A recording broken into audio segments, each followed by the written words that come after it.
Have you ever noticed how the harder you try to control life, the more it seems to slip through your hands? It's like holding onto water. The tighter you grip, the faster it escapes. Fear and worry whisper endless what-ifs, trapping you in a future that hasn't even arrived, while stealing the peace you could be feeling right now. But here's the paradox. The moment you loosen your grip, something shifts. Life doesn't fall apart. It begins to unfold. Like a river flowing around rocks, it finds its own way forward, carrying you with it. The freedom you've been searching for doesn't come from fighting harder. It comes from letting go. And this isn't just philosophy. It's a lived truth taught for centuries. In this video, we'll explore 7 profound Buddhist lessons, simple yet transformative insights that reveal how to release worry, dissolve fear, and rediscover the calm that has always been within you. Lesson 1. Fear is a shadow that grows when you feed it. Fear has a strange way of shaping the world we live in. It doesn't just sit quietly inside, it colors everything we see, like a dark lens over the eyes. The more attention we give it, the larger it becomes, until it feels less like an emotion and more like reality itself. Think of this. Someone terrified of failure begins to move timidly, second-guessing every decision. Their hesitation closes doors before they even knock.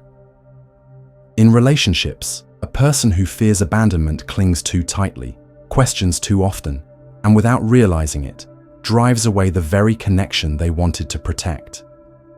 Fear doesn't need external proof. It builds its own evidence by twisting our actions. Buddhist wisdom explains this beautifully. The mind is like fertile soil. Whatever seed you drop into it, fear, peace, anger, compassion, it will nurture without judgment. Plant fear often enough, and it will grow into thorny weeds that choke your joy.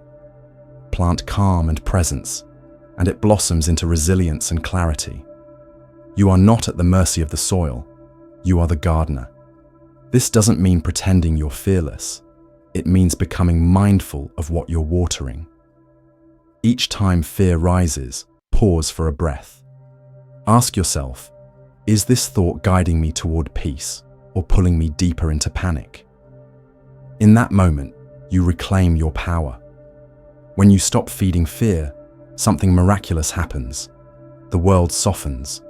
Relationships breathe again. Decisions feel lighter. Life begins to move with you, not against you. Lesson 2. Strength reveals itself in letting go. We grow up believing strength means control. The world praises those who hold the reins tightly, managing schedules down to the minute, pushing harder for success, and gripping every outcome as if their will alone could bend reality. But Buddhism offers a truth that feels almost paradoxical. Real strength is not found in control, but in release. To surrender doesn't mean to collapse or to quit. It means releasing the illusion that life can be micromanaged. It's the wisdom of knowing when to act and when to step aside. It's the courage to trust that the current of life is wiser than our constant grasping. Imagine this. You try to clutch sand in your fist. The harder you squeeze, the faster it slips through your fingers. But when your hand is open, the grains rest peacefully in your palm. That's the power of surrender. It holds without force. It trusts without fear. This kind of surrender isn't passive. It is a quiet declaration. I've given my best. Now I let life do the rest. In that moment, anxiety loosens its grip. The mind clears. Suddenly, possibilities appear that stress had blinded you to. Help shows up in unexpected ways. Life begins to collaborate with you instead of resisting you. Buddhism reminds us that surrender is not the end of effort, it's the beginning of wisdom. And in that wisdom, you don't lose power. You uncover a strength so steady, so rooted, that no amount of control could ever give you. Lesson 3. Anxiety lives in tomorrow, peace lives in now. Anxiety has a way of convincing us it's urgent, real, and unstoppable. But pause for a moment and ask yourself, where does anxiety actually live? The answer is simple. It belongs to tomorrow. It doesn't grow in the soil of the present. It survives in the stories our minds spin about what might happen, what could go wrong, and what dangers may be hiding just around the corner. Think about the last time you were anxious. Wasn't your mind racing ahead of you? Building scenarios, imagining outcomes, running 1,000 what-ifs across the screen of your thoughts. That's the trick of anxiety. It drags you into a future that doesn't exist yet, and in the process, steals the peace of the only moment that's real. This one. Here's the truth. Buddhism points us back to peace is always closer than it feels. It's not hidden in the future, and it's not something you earn when problems disappear. It's here, in the rhythm of your breath, in the stillness of a single moment. Right now, you're breathing. Right now, you're safe. Right now, there is enough. Mindfulness is the practice of coming home to this moment, again and again. Not with force, but with gentleness. Each time you return to the present, anxiety weakens. Because in the present, nothing is chasing you. There are no shadows of tomorrow here. Only this breath, only this second, only life, unfolding quietly before your eyes. Picture the mind like a stormy sky, with anxiety flashing like lightning across it. Mindfulness doesn't stop the storm. It simply reminds you to notice the sky itself, vast and open, untouched by passing weather. Beneath the thunder of your thoughts, there is always silence waiting. Beneath the rush of fear, there is always peace. The more you listen to that silence, the more you realize peace isn't something you go out and find. It's something you uncover.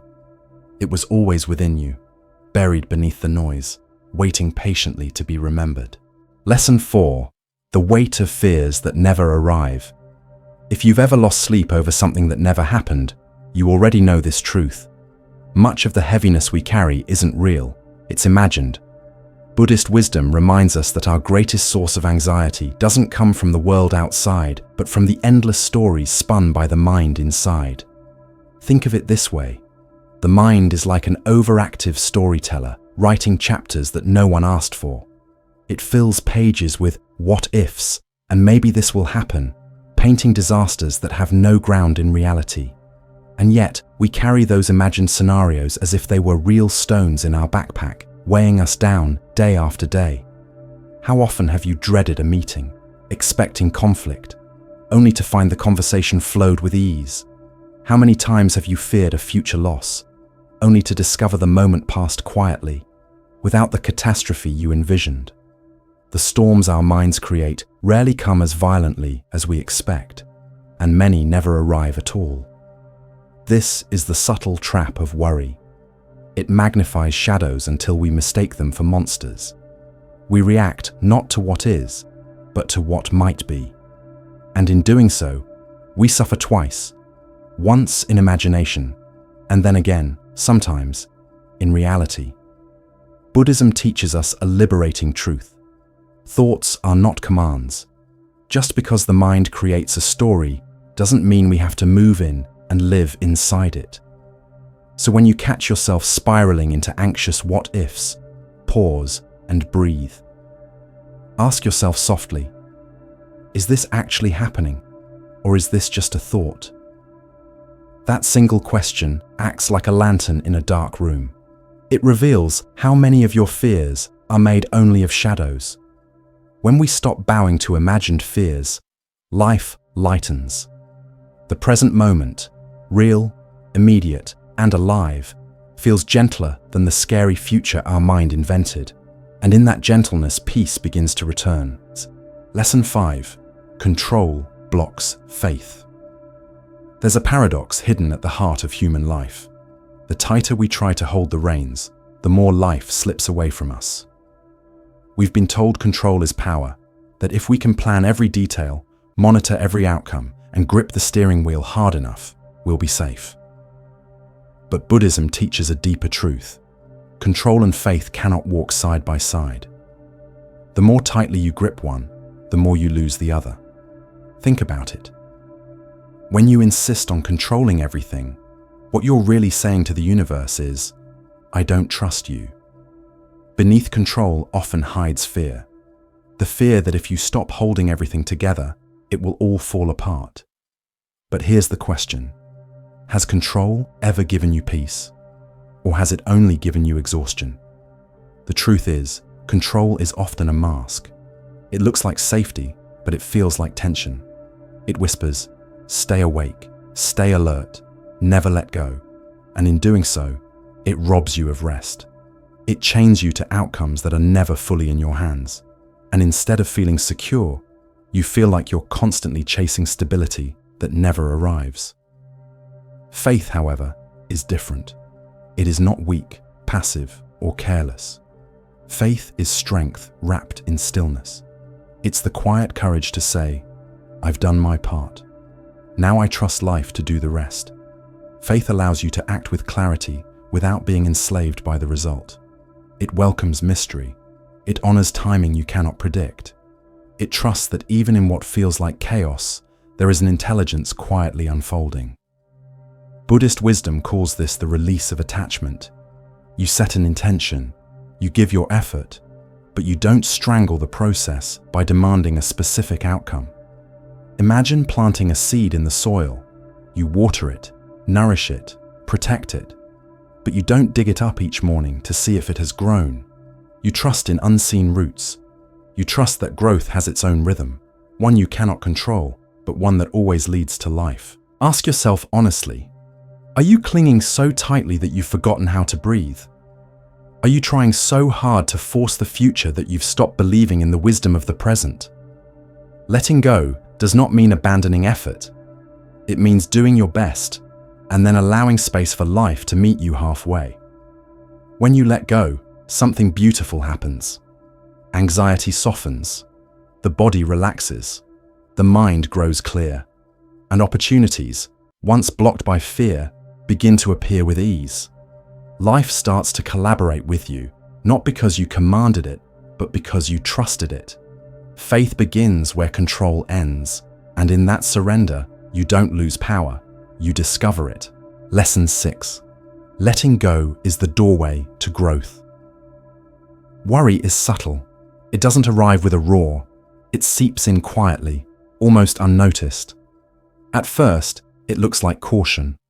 A second thought before speaking up, an extra check before making a decision, a constant planning for what might go wrong. You tell yourself you're being careful, but slowly, this caution begins to harden into something else, a cage. Without realizing it, you start to shrink. You shrink your dreams because they feel too uncertain. You shrink your voice because you fear the judgment of others. You shrink your heart because it feels safer not to risk being hurt. And little by little, your life becomes smaller. Not because the world demanded it, but because worry convinced you it was safer that way. The irony is that worry doesn't truly protect. It restricts. It doesn't shield you from pain. It only keeps you from possibility. Buddhist wisdom tells us that growth begins the moment we release our grip, when we finally let go of the illusions we clutch so tightly. Only then do we return to what actually belongs to us, our thoughts, our actions, our compassion. Everything else, outcomes, opinions, the twists of the future, were never ours to hold. Picture standing in a river. You try to hold onto the water, scooping it up with your hands, but the harder you squeeze, the faster it escapes. Your effort leaves you tired, frustrated, and thirsty. Yet the moment you release, the current lifts you. When you float, the river carries you further than your hands ever could. That is the art of letting go. It isn't defeat, it is alignment. And something powerful happens when you practice this release. Space opens inside you, the grip of fear loosens, and in its place, new energy begins to rise. Courage takes root where hesitation once lived. Creativity flows into the space worry used to occupy. Joy, once hidden beneath layers of control, begins to breathe again. Letting go is not about losing, it's about making room for something greater to grow. Ask yourself honestly, how much energy do you pour each day into holding on? Into micromanaging, replaying scenarios, fearing what could go wrong? And what would happen if even half of that energy were redirected toward creating, toward connecting, toward living fully in this moment? Life was never meant to fit neatly into the blueprints we draw in our minds. The harder we try to force it, the more rigid we become. But when we soften, when we begin to dance with life's rhythm instead of fighting against it, something extraordinary unfolds. We feel carried, not by luck, not by accident, but by the natural wisdom of existence itself. Letting go is not weakness. It is bravery of the highest order. It takes strength to stop shrinking, to open your heart, and to trust that life has room for you exactly as you are. So breathe. Loosen your grip. Notice how the weight begins to lift. Freedom is not something waiting for you far in the future. It begins here, in this breath, in this choice to let go. And in that freedom, growth is not just possible, it becomes inevitable. Lesson 7. Life begins to flow when you step aside. One of the most overlooked truths in Buddhist teaching is this: life functions best when we stop trying to control every corner of it. The more we meddle, the more resistance we create. The tighter we grip, the more chaos we seem to invite. And yet, this is the hardest truth for many of us to accept, because we've been trained to believe that control equals safety. From a young age, we're told, work harder, plan more, stay on top of everything, or you'll fall behind. So we learn to micromanage. We rehearse conversations before they happen. We brace for problems that haven't even arrived. We try to rush outcomes that are still ripening. We inject ourselves into every detail of life, convinced that if we step back, everything will collapse. But here's the paradox. The more we interfere, the more friction we create. Instead of helping life, we choke it. Instead of protecting ourselves, we end up drained, burnt out, and anxious. Like a person thrashing in deep water, our struggle makes it harder to float. Buddhism offers another way, a gentler, wiser path. It teaches that when we step aside, not out of neglect, but out of trust, something extraordinary happens. Life begins to move on its own, guided by a rhythm far wiser than our plans. Think of a river. It doesn't need you to tell it where to go. Left alone, it carves valleys, nourishes fields, and reaches the ocean with perfect timing. But dam the river with fear and control, and the water floods, stagnates, or diverts unnaturally. Our lives are no different. The more rocks we throw in, the worry, the overthinking, the clinging, the less freely life can flow. How many times have you tried to force something, a job you pushed for, a relationship you clung to, a decision you hurried, only to watch it crumble under pressure? And how many times have you taken a breath, surrendered, and let things unfold, only to be surprised at how gracefully life worked itself out? Your interference often blocks what you most desire. It's like clutching a butterfly too tightly. Your fear of losing it crushes its wings. But when you keep your hand open, the butterfly may stay longer, or even return after it flies away. Your goals, your relationships, your peace of mind, all of them need the same kind of space to breathe. Non-interference does not mean apathy. It doesn't mean you stop caring or stop acting. It means you act with wisdom, doing what is truly yours to do, then surrendering the rest. You plant the seed, you water it, you protect it. But you don't dig it up every morning to see if it's grown. Growth happens beneath the surface, beyond your sight, in ways you cannot rush without harm. This teaching can feel unsettling because it asks us to confront the root of our interference: fear. Fear of failing, fear of losing, fear of not being enough. We believe that if we loosen our grip, life will fall apart. But the deeper truth is this: life does not ask you to be perfect. It asks you to trust that when you've given your effort, the universe will meet you with its own. Pause for a moment and reflect. Where in your life are you interfering too much? Is it in the way you replay a conversation endlessly in your mind? Is it in the way you rush decisions out of fear of waiting? Is it in the constant worry that strangles your goals before they bloom? Ask yourself, what would it feel like to step back, not out of laziness, but out of deep trust. When you begin to let go, life has space to move. Suddenly, synchronicities appear, chance encounters, unexpected opportunities, answers you weren't searching for. Peace begins to rise, not because you forced it, but because you allowed it. Energy that was once tied up in overthinking returns to you. Clarity dawns where fog once lingered. You realize you were never carrying life. It was carrying you all along. And then something remarkable happens. You stop feeling like the world depends only on your constant effort. Your shoulders soften. Your breath deepens. Your heart feels lighter. What you feared wouldn't survive without your control reveals that it never needed it. This is the art of harmony.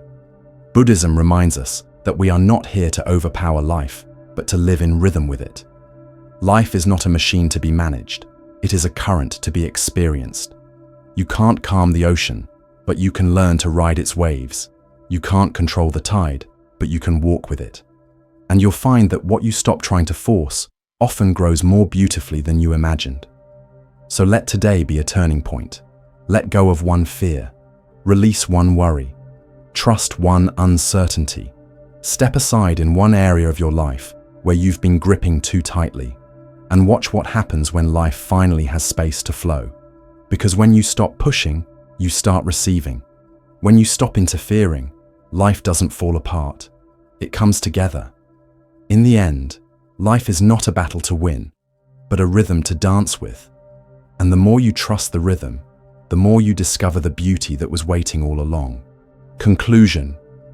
So here we are. You've just walked through 7 timeless Buddhist lessons. Not as abstract philosophy, but as living wisdom you can carry into your everyday life. From loosening fear's grip to learning the art of surrender, from stepping aside to letting life flow. Each of these teachings is an invitation to live lighter, to breathe deeper, and to trust the intelligence of life itself. But remember, wisdom is not something you just listen to, it's something you practice. Even the smallest shift matters. Maybe today you pause when fear rises, instead of feeding it. Maybe you soften your grip on one outcome, and trust that life knows the timing better than you do. Maybe you simply take one mindful breath, and in that moment, you step out of anxiety and into peace. These tiny steps are seeds, and when nurtured, they grow into transformation. And here's what matters most. You are not walking this path alone. Every person who finds these teachings and practices them adds to a quiet ripple in the world. When you cultivate peace, you're not just helping yourself, you're helping every life you touch. Your inner calm becomes a gift to your family, your friends, and even to strangers. That is the power you carry right now, in this very moment. I want to thank you for showing up, for listening deeply, and for allowing these words into your life. Your time is precious, and the fact that you chose to spend it here means more than you know. This channel exists because of you, and together, we are building something greater than content. We are building a community of reflection, wisdom, and awakening. If these lessons spoke to you, I invite you to take this journey further. Subscribe, not just to follow another channel, but to stay connected to a space that nurtures your inner peace. Share this video with someone who might need it, because you never know whose life you could touch with a single teaching. And if you feel called, leave a comment. Share which lesson resonated with you the most. Your voice matters here. So take this with you. Life is not asking you to fight harder, it's asking you to trust deeper. When you step aside, life begins to flow. And when you flow with it, you discover a freedom that was always waiting within you. Until we meet again, breathe gently, live fully, and remember, peace is not out there. It's here, in you, right now.